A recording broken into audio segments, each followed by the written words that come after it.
Döwlet sektorundaky idaralarda we kärhanalarda işleýän aýal gyzlardan häkimetleriň edýän ähli talaplaryny ýerine ýetirmek barada dilhatynyň alynmagy dowam etdirilýär. Aşgabatdaky döwlet idaralarynyň işgärleri kosmetika serişdelerinden ýüz öwürýändiklerini we özüne çekejiligiň beýleki usullaryndan el çekýändikleri barada ýazmaça habar bermäge mejbur bolýarlar. Paýtagtyň büdjet idaralaryny işleýän aýallar hem gyzlar şuňlar iş berejilerini kosmetik serişdelerini ret edýändikleri barada ýazmaça görnüşde ynandyrmaga mejbur bolýarlar. Häzirki wagtda bu ýagdaý Aşgabatyň ähli döwlet idaralarynda şol sanda lukmançylyk idaralarynda bolup geçer. Dilhatlarynda ýanan işgärler saçlaryny boýamazlyk, kirpiklerini güretmezlik, dyrnaklaryny boýamazlyk we şoňa meňzeş borçlary öz üstüne alýarlar. Bu arada 19-njy maýda Azatlyň Aşgabatdaky habarçysy habar berdi. Mundan öň aprel aýynyň 2-nji ýarymynda marda döwlet idaralarynyň we kärhanalarynyň işgärlerinden dilhat alınıp başlanyp değişerlik bilen aýal gyzlara kosmetika serişdelerini ulanmazlyk, saçlaryny boýamazlyk, manikür etmezlik, dar eşik giýmezlik we umuman gelşikliligi artdyrmak üçin goşmaça usullary ulanmakdan saklanmak tapşyrylypdy. Mundan başga da dilhatlarda aýallar giyin we uzyn köýnekleri, şeýlede nagyşly balaklary giýmek niýetini aýratyn görkezmeli bolupdy.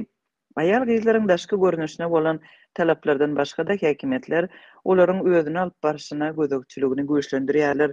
Gararsyz Neşer Türkmenistanyň kronikasy türkmen häkimetleriniň aýal gyzlaryň hukuklaryny bozmagyny dowam etdirýänligini hem olaryň daş keşfi we özüni alyp barşy barada görkezme berýänligini habar berýär. Neşir 18-nji maýda çap edilen maglumatynda Liwap vilayetinde bilim ministrliginiň işgärleri, häkimlikleriň medeni bölümleriniň wekilleri we aýallar birleşiginiň hemde ýaşlar birleşikleriniň yerli bölümleriniň wekilleri mekteplerde okuwçylar bilen duşuk geçirýärler diýip habar berdi. Maglumata görä gyzlara milli däp desurlaryň ähmiýeti düşündirilýär we olaryň geljekki eneleri hökmünde çağalaryň terbiýetine jogap gärdigi aýdylýar. Şeýle hem gyzlara botoksyň ulanylmagy diňe bir tebigi gözelligi zaýylyman, eýtem onkologik kesellere hem sebäp bolup biler diýilip düşündirilýär diýip neşir ýazýar. Mundan başga da neşir Liwap vilayetiniň polisiýa işgärlerine teýilgäklerde bir-birine ýakyn oturan oglan gyzlara her birine 300 ýa 350 manat jerime salmak tapşyrylandygyny habar berdi. Eger olar student bolsalar, bilim edaratynyň ýolbaşçylaryna hat uğradylyp, olaryň köpçülik ýerlerinde ahlaksyzlyk hereket edýänligi sebäpli çäre görmek talap edilýär diýip neşir belliýär.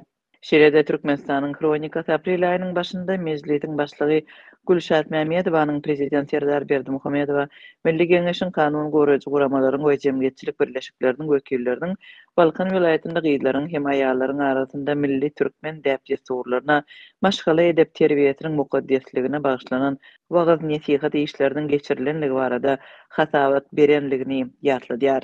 Türkmenistanyň hökümeti aýal gyzlara garşy giridýän gadagançylyklaryny resmi taýdan elan etmeli we bolup geçýän wakalar barada resmi derejede düşündürüş bermeýär. Käbir tynçylar Türkmenistanda aýal gyzlaryň daş keşfine we özüni alyp barşyna bolan häzirki gözegçiligiň sebäbini täze prezident Serdar Berdimuhamedowyň zenanlaryň erkinliginiň üstlendik görnüşine garşy garaýyşlary bilen düşündirýärler. Bu aralykda Türkmenistanyň kronikasy Liwapda polisiýanyň käbir işgärleriniň zenanlaryň giýimlerini we kosmetika ulanmagyna girilen gadagançylyklary goldaýanlygyny habar berdi. Olaryň pikiriçe gyzlar provokativ hereket edýärler we giyinýärler. Şeýlelik bilen jinsy jinayetlara sebäp bolýarlar. Polisiýanyň işini köpeldirler. Ýagny polisiýa zorlamagyň we beýleki ýydarlamalaryň günäsini pedalaryň üstüne atýar diýip neşir öz maglumatynda belliyar.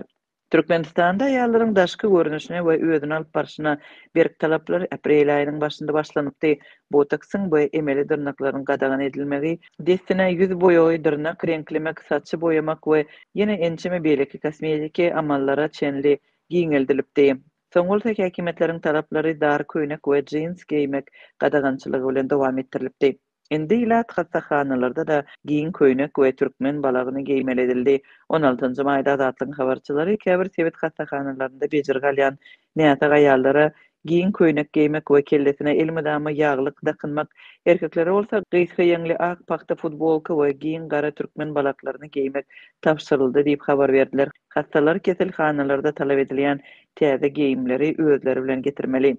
İdiyani Türkmenistanyň kronikasy ýörüýti görnüşli giýim talaby karantin zoluklarynda da girizildi diýip habar berdi. Neşir 13-14 may gijesinde türkmen raýatlarynyň Stambuldan getirilendigini habar berdi.